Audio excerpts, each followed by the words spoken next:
Putin के साथ समझौते के तहत वैगन समूह वापस बेस में आया। भारी हथियारों से लैस वैगन समूह के सैनिक दक्षिणी रूसी शहर रोस्तोव से रातों रात एक समझौते के तहत हट गए, जिसने राष्ट्रपति व्लादिमीर पुतिन के खिलाफ खड़ी हो रही चुनौती को कम कर दिया। वैगन समूह एक निजी सैन्य कंपनी है जो दुनिया भर के विभिन्न संघर्ष क्षेत्रों में काम करती है। यह व्यापक रूप से रूसी सरकार से जुड़ा हुआ माना जाता है और राष्ट्रपति व्लादिमीर पुतिन का समर्थन प्राप्त है। हाल ही में वैगन समूह लीबिया में लड़ाई में शामिल रहा है, जहां उसने अंतर्राष्ट्रीय स्तर पर मान्यता प्राप्त सरकार के खिलाफ खलीफा हफ्तार की सेनाओं का समर्थन किया। हालांकि ब्लूमबर्ग की एक रिपोर्ट के अनुसार वैगन समूह पुतिन के साथ एक समझौते के तहत लीबिया से हटने के लिए सहमत हो गया है। इस समझौते में कथित तौर पर लीबिया के तेल क्षेत्र में रूसी हितों को सुरक्षित करना और तुर्की के साथ टकराव से बचना शामिल है, जो त्रिपोली में सरकार का समर्थन करता है।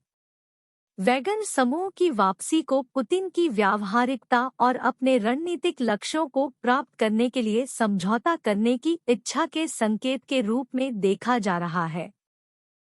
भारत, मिस्र ने रणनीतिक साझेदारी पर समझौते पर हस्ताक्षर किए।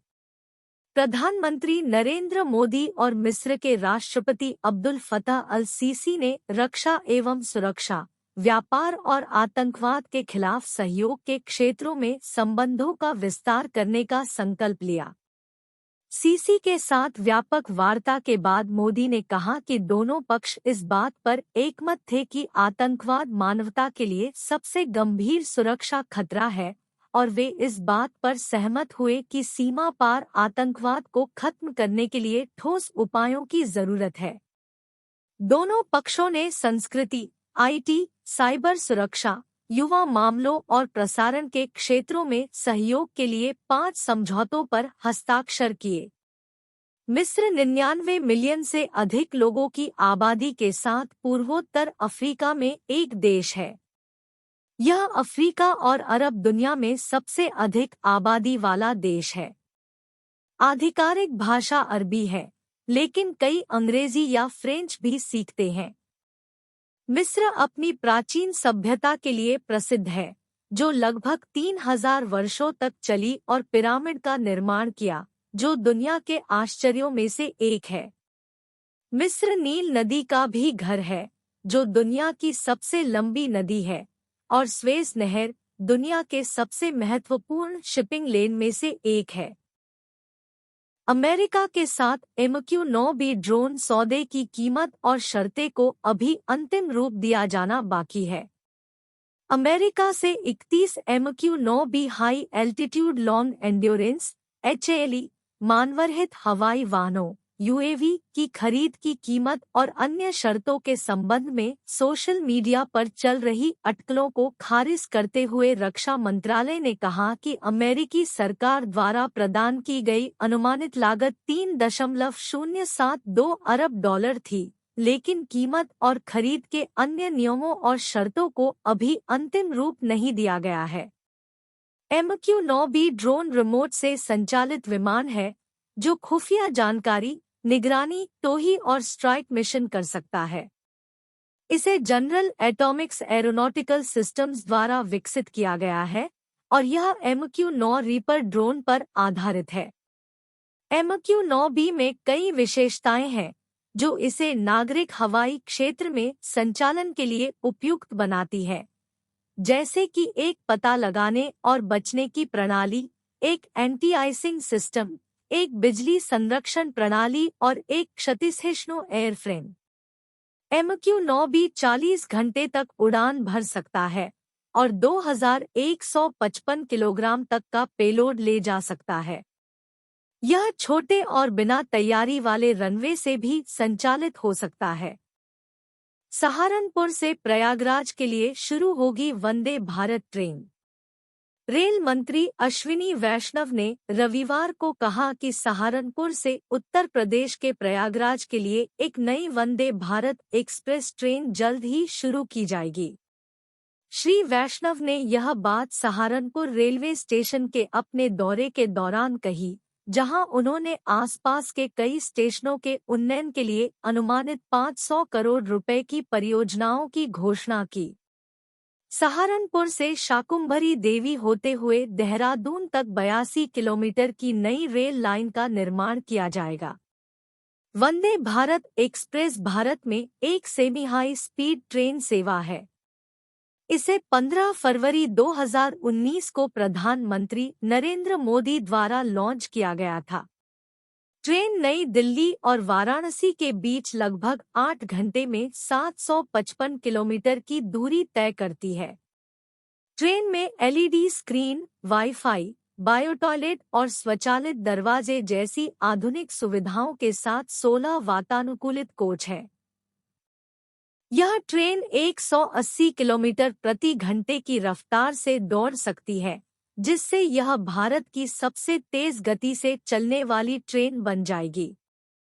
वंदे भारत एक्सप्रेस को ट्रेन 18 के रूप में भी जाना जाता है, क्योंकि इसे 18 महीनों में चेन्नई में इंटीग्रल कोच फैक्ट्री द्वारा डिजाइन और निर्मित किया गया था। यह ट्रेन भारत के तकनीकी कौशल और रेलवे क्षेत्र में आत्मनिर्भरता का प्रतीक है। मेघालय जनजातीय परिषद करेगी समान नागरिक संहिता का विरोध। मेघालय में एक जनजातीय परिषद ने अपने अधिकार क्षेत्र के भीतर आने वाले क्षेत्रों में प्रस्तावित समान नागरिक संहिता (यूसीसी) के कार्यान्वयन का विरोध करने के लिए सर्वसम्मति से एक प्रस्ताव पारित किया है। खासी हिल्स स्वायत्त जिला परिषद (KHDC) के मुख्य कार्यकारी सदस्य पायनियर सिंह सीएम ने कहा कि समान नागरिक संहिता खासी समुदाय के रीति-रिवाजों, परंपराओं, प्रथाओं, विरासत, विवाह और धार्मिक स्वतंत्रता को प्रभावित करेगी।